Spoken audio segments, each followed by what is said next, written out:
Mula sa isang tahimik na abogado at tech executive, ngayon ay siya na ang lalaking nakatakdang pakasalan ni Christine Reyes. Pero alam niyo bang mahigit 2 dekada na pala silang magkakilala? At habang masaya na ngayon si Christine, kasama si Attorney Gio Tingson, marami pa rin ang nagtatanong kung ano nga ba talaga ang nangyari sa hiwalayan nila ni Marco Gumabao. Totoo bang pera ang dahilan? At paano nakaapekto ang pagkatalo ni Marco sa politika? Alamin natin ang buong kwento. Hindi man artista si Gio Tingson, isa naman siyang kilalang abogado, dating opisyal ng gobyerno at executive sa mga global tech companies.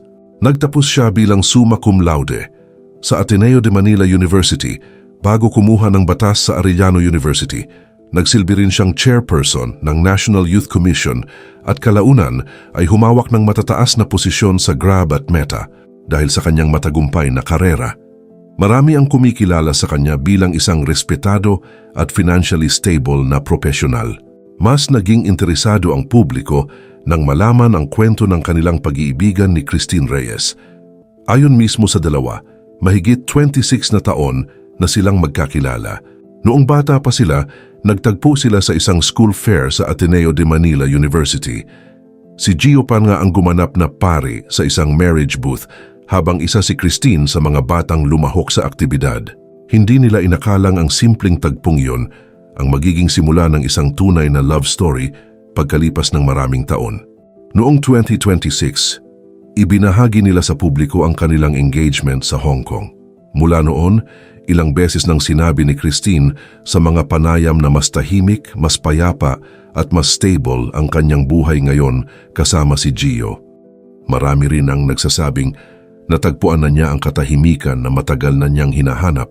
Bago naman dumating si Gio, naging usap-usapan ng hiwalayan ni na Christine at Marco Gumabao.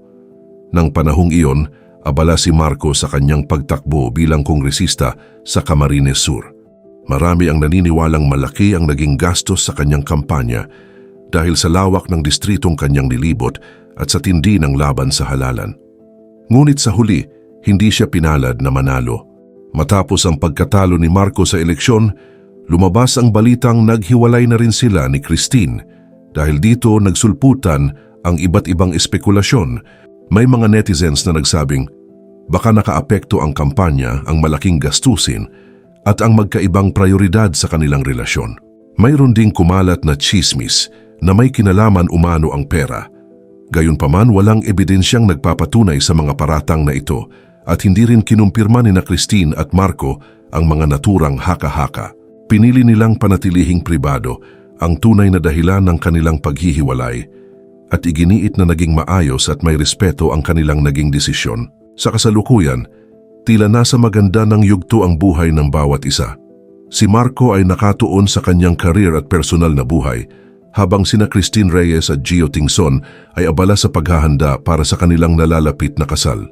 Sa mga lumalabas na larawan at panayam, kapansin-pansin ang kasiyahan at kapanatagan ni Christine, dahilan upang marami ang matuwa na matapos ang lahat ng pinagdaanan niya. Tila natagpuan na niya ang taong makakasama niya habang buhay.